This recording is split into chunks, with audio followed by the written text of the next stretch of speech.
vamos explorar as melhores vendas feitas no Trato Feito. Esse vídeo vai ser bem legal porque eu selecionei aqui aqueles clientes que levaram itens que são verdadeiros tesouros da cultura pop. Tudo relacionado com filmes, com o nosso nicho aqui do canal, que é a cultura pop. E vocês vão se surpreender com os itens que apareceram aqui e com o valor que eles são vendidos. Então, sem mais delongas, vamos lá conferir os melhores momentos de Trato Feito. Na 16ª temporada, vemos um dos momentos mais emocionantes para qualquer fã de Star Wars. Quando um cliente leva à loja o roteiro original do primeiro filme de Star Wars, Uma Nova Esperança. O santo graal dos nerds, né? E se tratava do 4º ou 5º rascunho do roteiro, assinado por George Lucas, e esse roteiro teria sido dado a um fã de Star Wars lá da Califórnia do Sul, quando participava de um concurso. E esse cliente que compra tudo de Star Wars, é um colecionador voraz, acabou adquirindo esse roteiro e ele queria receber da loja $25 mil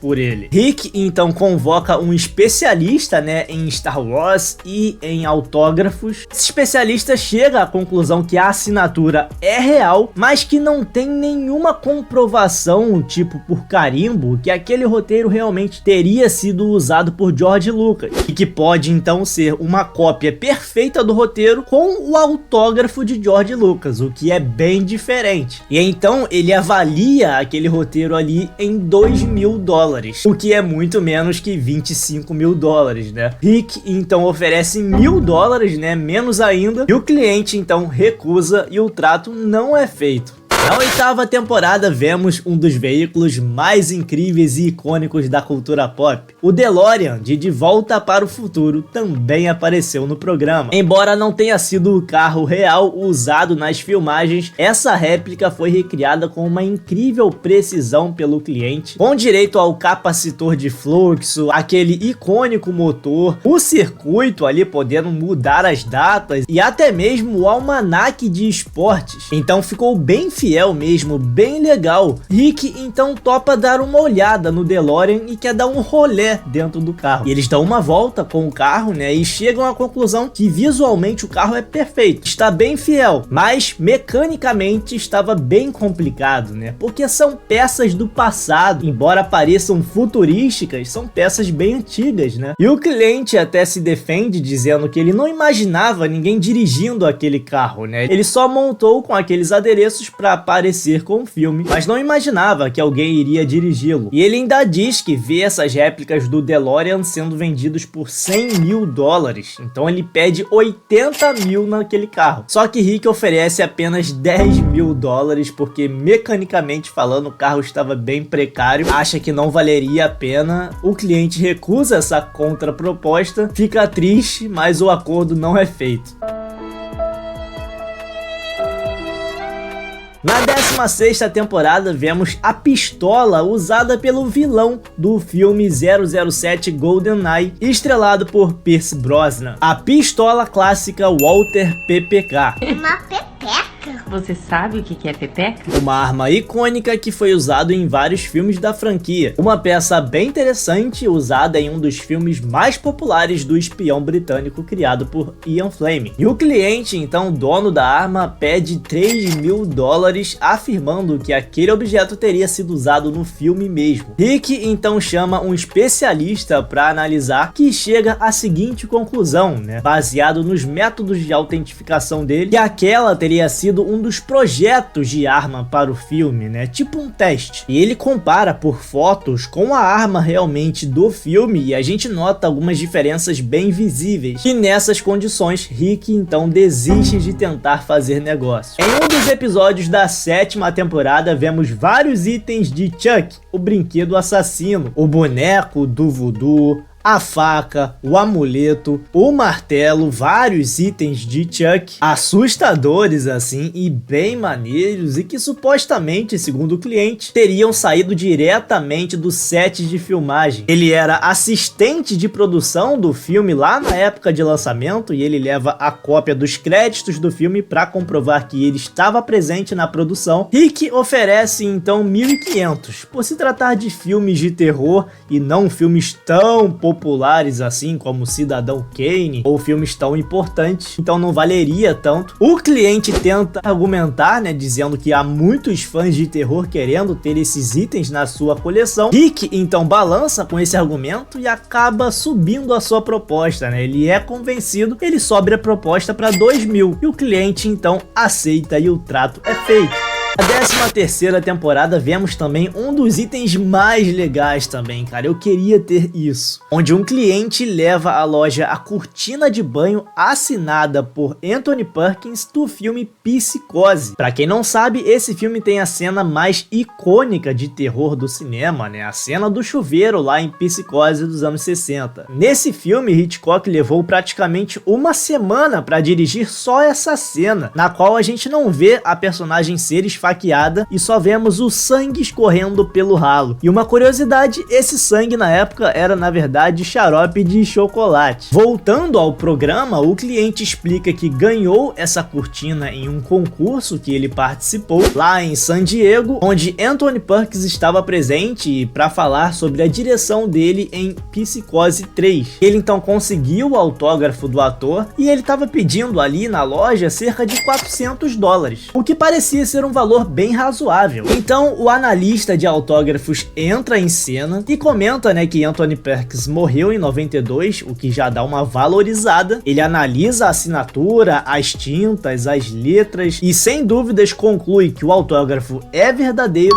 e diz que é uma das coisas mais legais, e eu concordo, um dos itens mais legais que já passaram pelo trato feito. Avalia aquela cortina entre $800 e $1.000, ou seja, bem mais do que o próprio cliente queria. Então, obviamente, o cliente, ouvindo isso, sobe a pedida para 600, o Rick oferece 500 e eles acabam fechando o negócio por 500. Na 13ª temporada vemos uma espada clássica, a lendária Hattori Hanzo, usada por Bill, interpretado por David Carradine, no clássico Kill Bill de Quentin Tarantino. E aqui ela está supostamente assinada por David Carradine. A réplica oficial então apareceu na loja e é um dos itens mais procurados por colecionadores, e ele também leva a espada usada pela Uma Turma no filme. E ele pede $2.200 por essas espadas. Um especialista então é chamado e diz que David Carradine ficou muito popular na época de Kill Bill e saiu distribuindo autógrafos, e diz também que ele morreu, o que valoriza o produto, valoriza a assinatura, o autógrafo, chega à conclusão que o autógrafo é autêntico, mas que valeria apenas $600 segundo a avaliação dele, porque por não se tratar de um item raro, porque com a popularidade do filme na época, a fábrica produziu várias e várias espadas dessa e o ator se sentava e assinava. Então não era um item tão raro assim, embora fosse ainda bem legal. Então o cliente, sabendo disso, desce a pedida dele de $2.000 para $1.200, mas o trato também não é feito. Um episódio muito marcante também foi quando vimos um dos carros mais icônicos do cinema, o Dodge Monaco, também conhecido por Bluesmobile, carro dos icônicos Irmãos Cara de Pau, um dos melhores filmes de comédia dos anos 80. Embora não fosse o carro original usado nas filmagens, era uma réplica fiel e muito precisa do carro do filme, e ficou famoso pelas suas cenas de perseguição intensas e cenas de destruição. O dono do carro diz que sempre que ele dirige esse carro, as pessoas pedem para parar e tirar foto, e ele quer sair da loja com no mínimo $25.000. Esse carro foi um dos grandes pilares para esse filme se tornar um ícone dentro da comédia. Além dos atores, né, um infelizmente faleceu, o John Belushi, mas outro ainda está vivo, o Dan Aykroyd, e de lá pra cá fez várias comédias clássicas. Rick então dá uma olhada no carro, vê que o sistema de som está funcionando, mas o mais engraçado é que quando eles tentam dar a partida no carro, o carro não funciona. As peças parecem não estar boas, então eles nem topam dar prosseguimento e nem fazem oferta.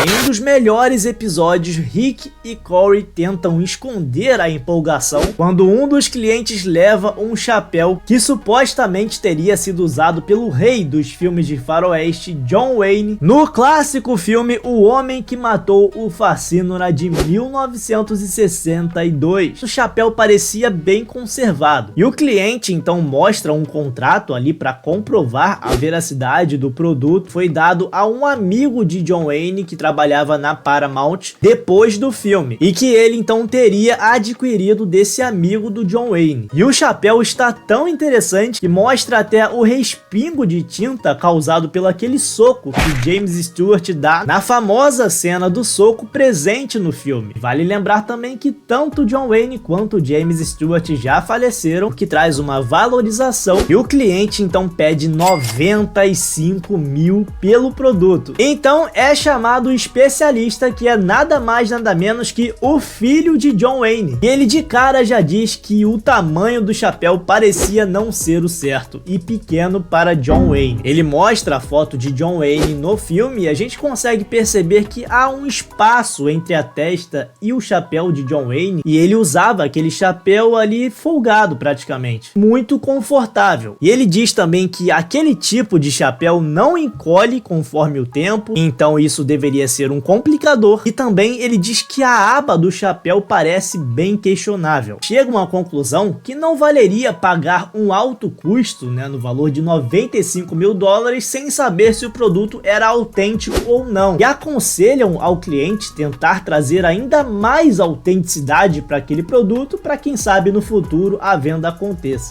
Para finalizar a lista, o chicote icônico de Indiana Jones, segundo o cliente, teria sido usado pelo próprio Harrison Ford e saído diretamente do set de filmagem.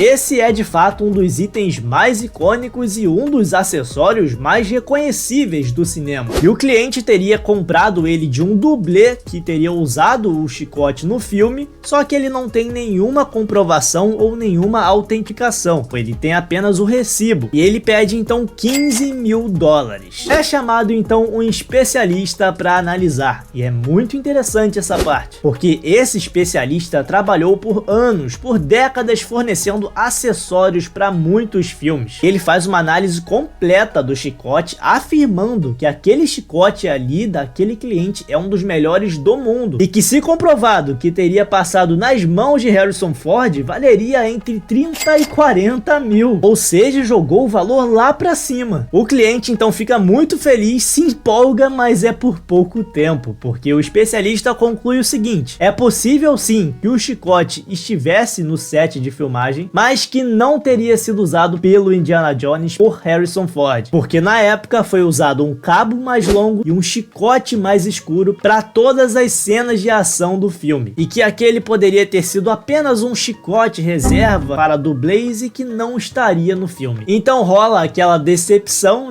o acordo não é feito por não ter passado pelas mãos de Harrison Ford. Bom, galera, esses foram os melhores momentos de trato feito com itens de colecionador muito legais, pra nós que amamos a cultura pop. Quero saber de vocês aí nos comentários. Diz aí qual desses você gostaria de ter aí na sua casa. Antes de sair do vídeo, se inscreva no canal, deixe o seu like e ative o sininho para não perder os próximos conteúdos, e até o próximo vídeo.